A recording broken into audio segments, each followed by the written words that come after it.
helping end Alzheimer's, tobacco-free baseball, and reforest the bluegrass. This and more up next on this week's edition of Lexington Now.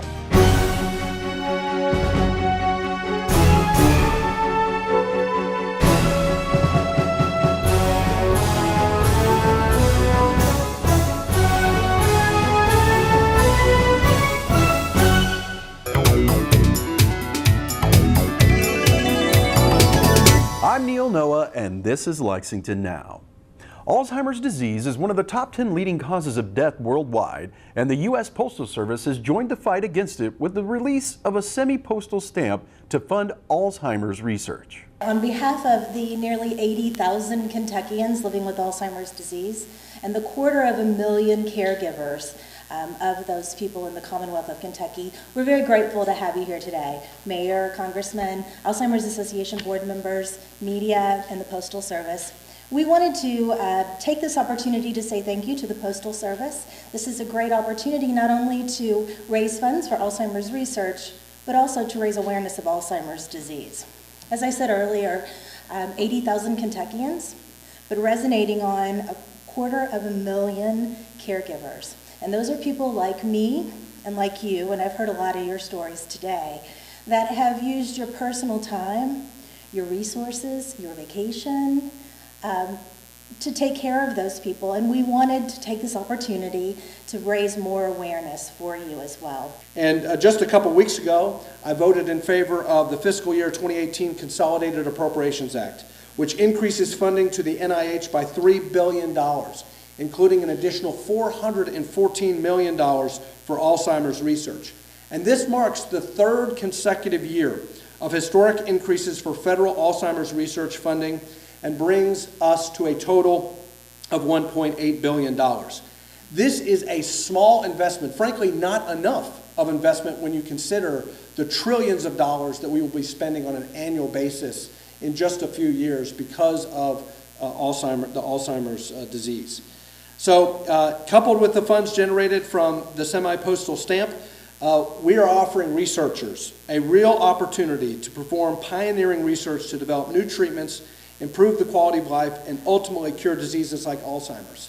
And Dr. Wilcock is nice to recognize the efforts of Congress, but the thanks really goes to them and the researchers and to the Postal Service for offering the funding and to the taxpayers that are providing the additional investment here. So thank you to Sanders Brown Center on Aging, thank you to the U.S. Postal Service, thank you to Dr. Wilcock for all of your great work. Thank you to this collaborative effort to make Alzheimer's disease something that we won't have to contend with in the future. My comments today, actually, where's Lisa Steele? Lisa, hold your hand up. I was talking to Lisa just a minute ago, and my comments today are more perhaps on a personal level. As mayor, of course, I experience the opportunity and the blessing to see many people around our city and to share experiences. My experience was as a caregiver to my late mother, who passed away just about 3 years ago. She eased into Alzheimer's when she was 85. And she always had a wonderful sense of humor and a wit about her. My 5 brothers and sisters, as Lisa was sharing, your 6 brothers and sisters care for your mother even today. And we were caring, of course, with my mother for that 7 years before she passed away. One day, and I always had Thursday evenings and Saturdays with Mother, and we would often go to the bookstore on Saturday afternoon. We were coming back from the bookstore, out at Lexington Green, of course, and then we were going down New Circle Road. And just to illustrate that there are blessings and there are uplifting moments, as well as, of course, the distress and the anxiety that goes through these experiences. So we were driving back on New Circle, and we were headed west, and headed east were a lot of cars. And Mother looked over. We were from the small town of Glasgow in southern Kentucky, and she never forgot where she was from at all. She looked at this long line of cars going east, and she said, "Look at all those cars, Jimmy. They must all be headed to Glasgow, right back home." She never forgot where home was. I actually shared that story at her funeral service back home in Glasgow, and it got a lot of laughs. Now, the reason I share that is that, you know, as we often commiserate and we share the distress and the tragedy, yes, of this disease, that we're also reminded that in life there is distress and there are anxieties that we live through. Somehow or another we make it through them, but because of the help, and often the help of the caregivers and the extraordinary work you're doing with Sanders Brown today, there's hope. And with that hope, families are often uplifted in remarkable ways. This image that I got a peek preview of, and we all got a little bit of a peek preview of course, reminds us all of those who we may have, if we've been caregivers, we may have lost, and that's my experience. So thank you all for being here today, for having the opportunity to share in this, and Joe, for all that the post office has done. Thank you all so much.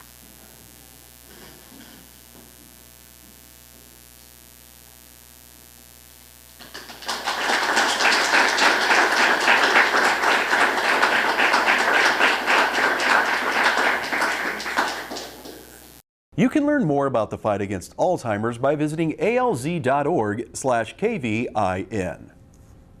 Another leading cause of death is cancer, and the Foundation for a Healthy Kentucky has been joined by the City of Lexington and the Lexington Legends baseball team to enact a new tobacco-free policy on all city-owned ball fields and at Whitaker Bank Ballpark to help reduce oral cancer.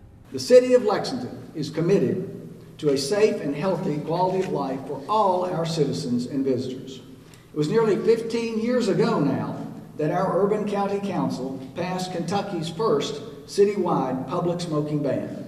The results were almost immediate, with fewer asthma-related visits to the emergency room and a big drop in the smoking rate. Today, Lexington is more productive and we're healthier, which results in lower health care costs and more active, involved families. Now, for the kids and families coming to the parks, we are taking the next step as a city, announcing today that all city-owned and operated ball fields will be tobacco-free.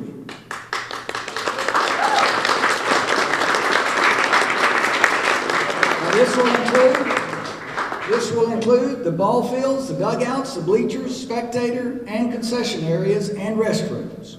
Signs will be posted around the parks to remind everyone of the new policy. And while we are at it, we are also pleased to announce today that Whitaker Bank Ballpark, home of the Lexington Legends, is also tobacco-free.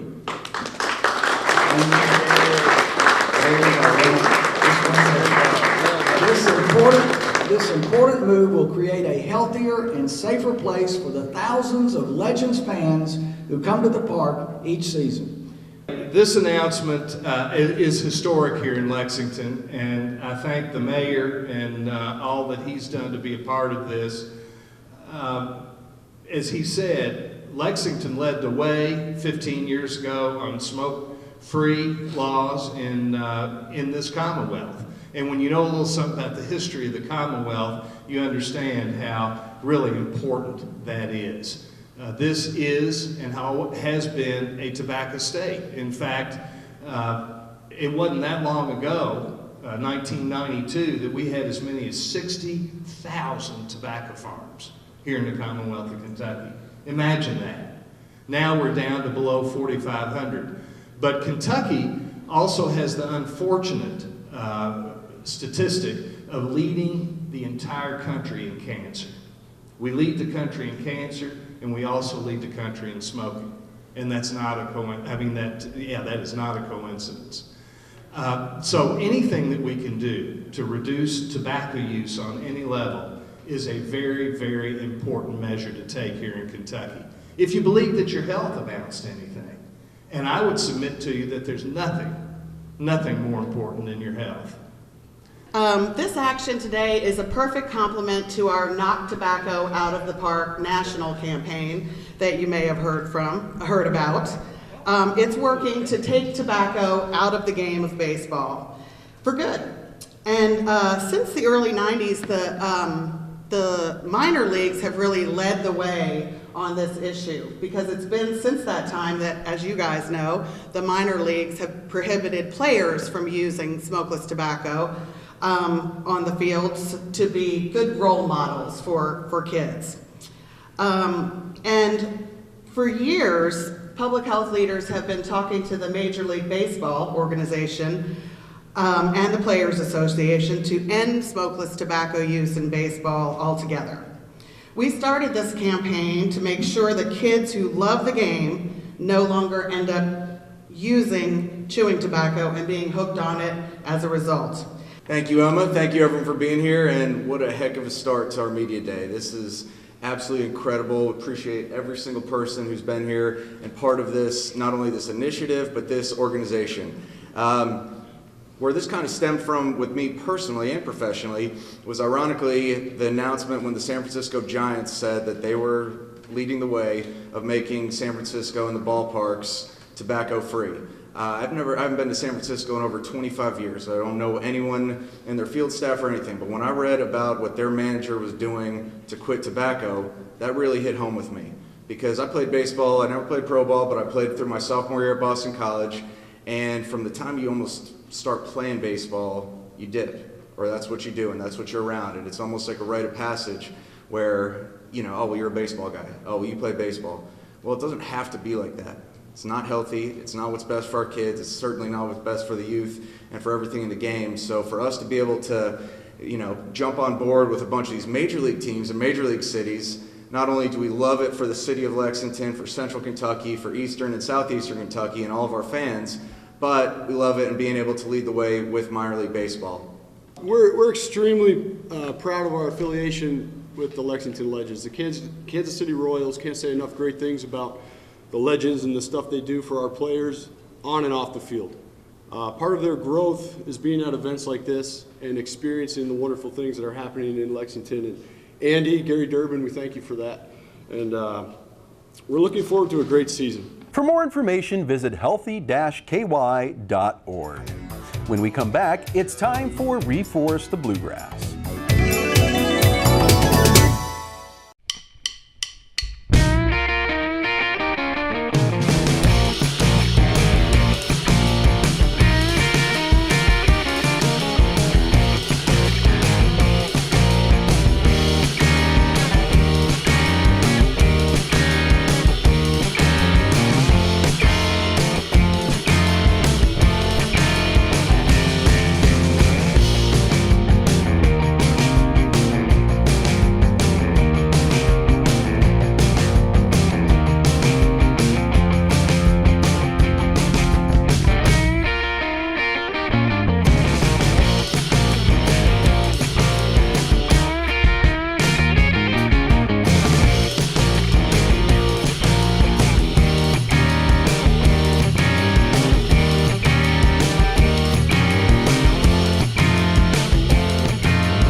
One of the largest private capital projects to ever happen in Lexington is now underway. I'm Kenny Bishop with the City of Lexington, and today we're going to tell you about the construction of Metronet's fiber optic network here in Lexington, a project that's going to touch nearly every street in the city. And we'll show you how it might affect your property.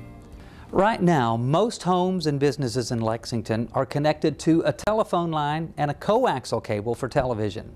Now, a third telecommunications line is being installed throughout the city. This time, the cable is made up of glass, fiber optic cables capable of transmitting data at the speed of light. These new cables will bring gigabit internet, television, and telephone service to homes and businesses at really high speeds.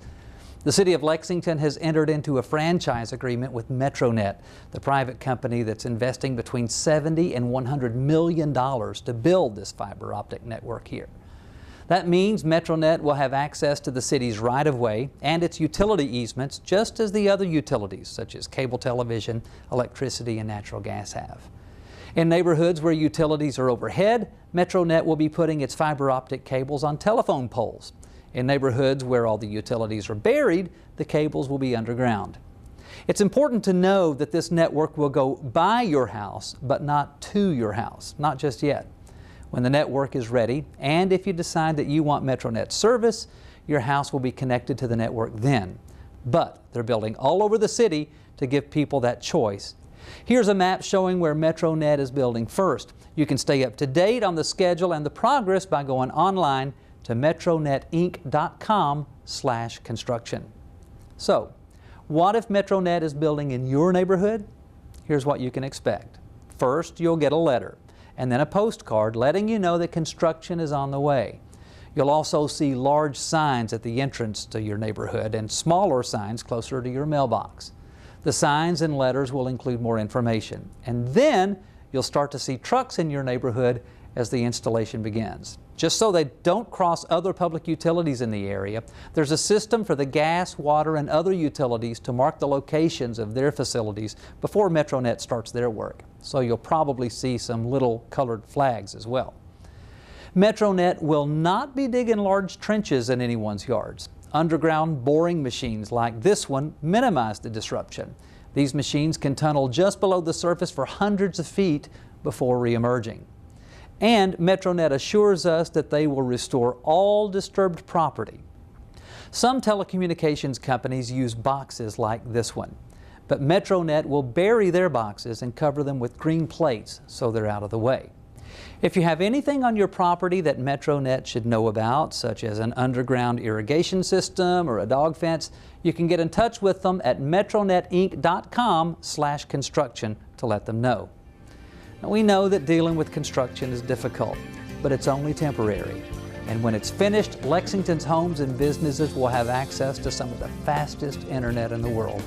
Remember, for more information or to discuss issues on your property, you can visit metronetinc.com/construction. More information from the city can be found at lexingtonky.gov/gig.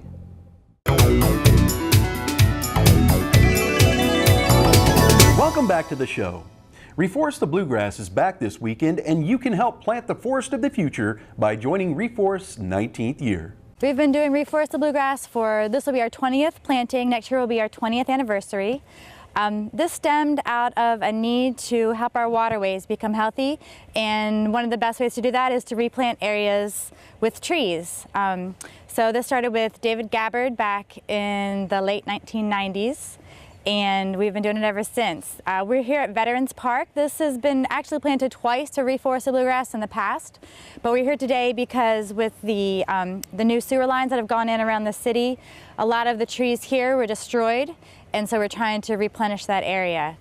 So that's why we're here at Reforest. The new sewer lines went through this area behind me, and so we're going to put up some new trees to help with some flooding issues and just to regreen this section of Veterans Park. With our Reforest the Bluegrass plantings, we start them all with what are considered whips. They are 1-year tree seedlings.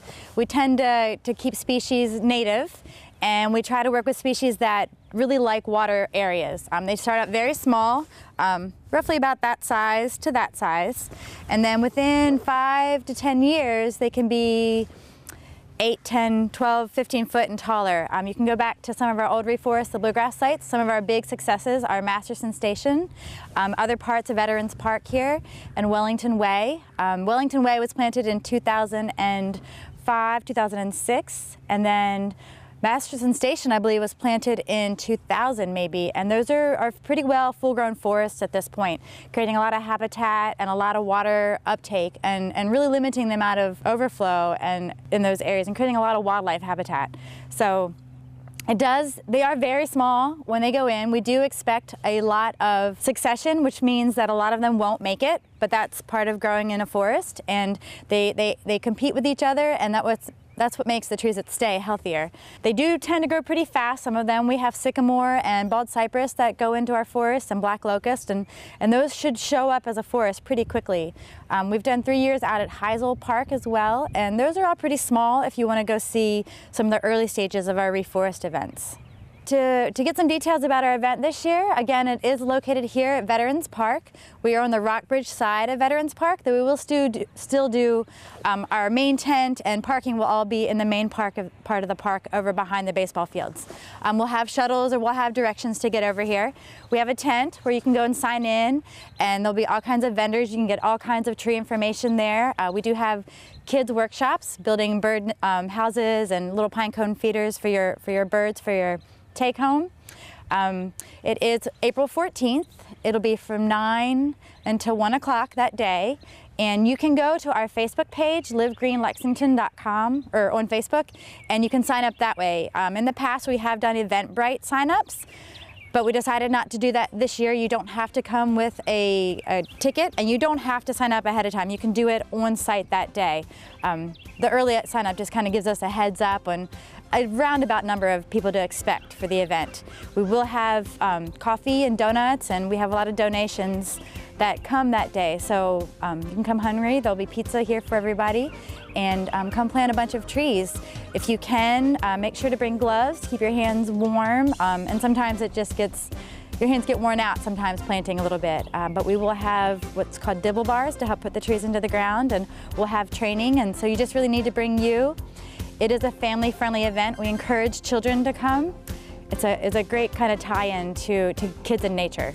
There may be weather. Keep an eye out for that, so just come prepared. Raincoats are helpful. We will plant, rain or shine.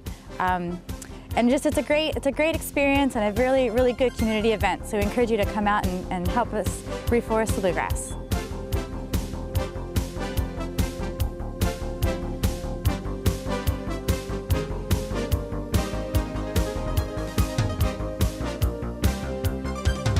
It's April, and winter and spring continue to battle it out, and this often means severe weather.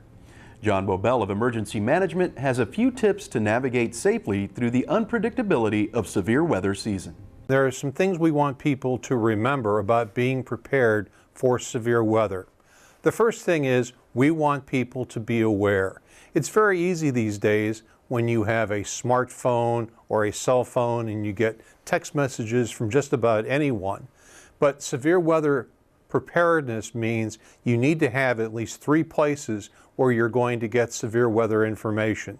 Make sure you keep that phone of yours charged at all times. And it's a good idea to also buy an auxiliary battery pack. So if you're in a place where the power goes out and you need to rely on your cell phone, you can at least keep it charged a couple of times with that auxiliary battery pack. The most important thing, though, is to have a NOAA weather radio. It's very easy these days to forget that the NOAA weather radio is the most important appliance in your house next to a smoke or fire alarm. The NOAA weather radios, they're about $30, and they can be programmed so that they only set off alarms and alerts if there's severe weather here in Fayette County. Severe weather just doesn't happen during the day. A lot of people are seriously injured or even killed from severe weather and tornadoes that happen overnight. Your cell phone may not be loud enough. You may not even keep your cell phone in the bedroom with you. It may be in a charging stand somewhere else. But a NOAA weather radio in your bedroom or someplace where everybody can hear it when it goes off, it can make the difference between life and death for severe storms. Also, we encourage people to sign up for our new Lex Alert system. You can go to BeReadyLexington.com. That's the emergency management website for Fayette County. Check out the sign-up information form on the BeReadyLexington.com website for Lex Alerts, and you'll be able to sign up for the extreme severe weather alerts and warnings. The next thing we want people to remember is it's important to make a family emergency plan. And that can be an individual plan. If you're single or live in a group environment with a couple of roommates, doesn't really matter. You really need to have a plan so that people can stay safe during emergencies. Everybody should have an out-of-town emergency contact. That's somebody you know. It could be a friend, a relative, someone who has a good telephone or mobile phone connection. First of all, you need to let them know that they're your emergency contact. So in case of an emergency, you contact them out of town with a text message or a phone call to let other people know that you're okay. Family members, friends can call your out-of-town emergency contact and they know that everything's okay. The next thing to do in your emergency plan is to make copies of important documents. They may be your driver's license, your birth certificate, other important documents, court documents, insurance papers. Make copies of those and save them ideally to the cloud or some other sort of storage drive. If you have to leave home or where those documents are originally stored, you can get copies of them. So if you come back and need those documents, you can easily get hold of them. Worst case scenario, you could be digging through rubble. If it's a fire, they could be destroyed. But if you have copies of those in a safe place, you'll always have access to them. The next thing we want people to do is to build an emergency kit. Ideally, you should have an emergency kit for where you live, where you work, and whatever type of transportation you have, a car, a truck, a van. Each one of those areas should have its own emergency kit. For home, make sure your emergency kit has a first aid kit in it. That's very important.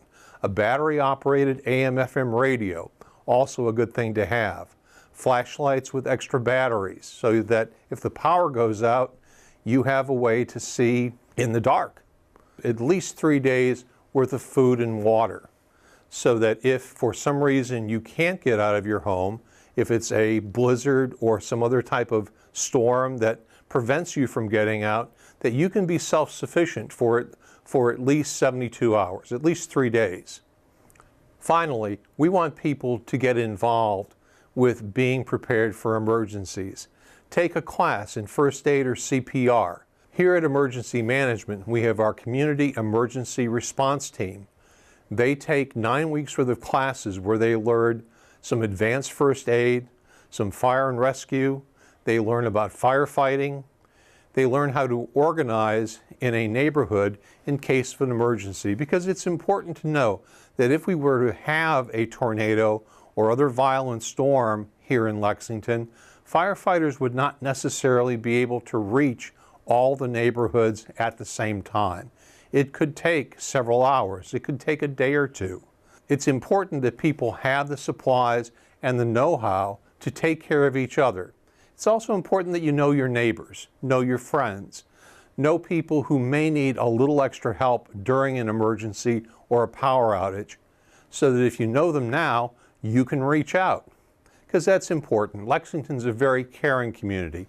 We've seen that time and time again during the ice storms and other accidents.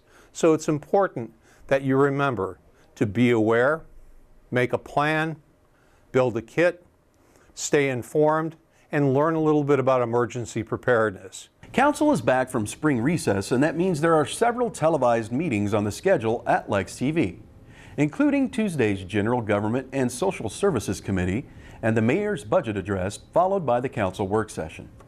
On Wednesday, we have the Police and Fire Pension Board meeting and a special Urban County Arts Review Board meeting.